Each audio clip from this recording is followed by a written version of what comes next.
আজকে আমি বানিয়েছি দই কাতলা। তো হ্যালো বন্ধুরা, তোমরা সবাই কেমন আছো? আশা করি ভালোই আছো, আমিও ভালোই আছি।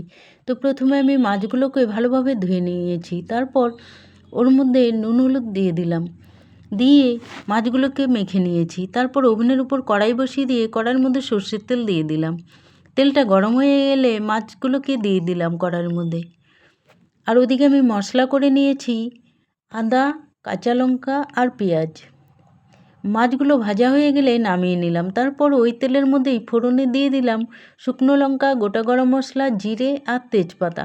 ফোড়নটা লাল হয়ে এলে এর মধ্যে পেঁয়াজ কুচি দিয়ে দিলাম, দিয়ে পেঁয়াজগুলোকে একটু ভেজে নিয়েছি। তারপর পেঁয়াজের মধ্যে নুন দিয়ে দিলাম, তাহলে তাড়াতাড়ি পেঁয়াজটা নরম হয়ে যাবে।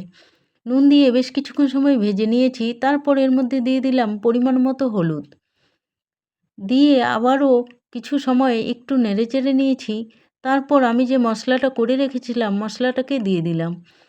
তারপর এর মধ্যে দিয়ে দিলাম জিরে গুঁড়ো আর 1 চামচ মতো চিনি, দিয়ে আবারও বেশ কিছুক্ষণ সময় ধরে একটু নেড়েচেড়ে নিয়েছি। আর ওদিকে আমি গ্রাইন্ডারের মধ্যে নিয়ে নিলাম কিছুটা পরিমাণে দই, কয়েকটা কাজু আর কিশমিশ দিয়ে পেস্ট করে নিয়েছি।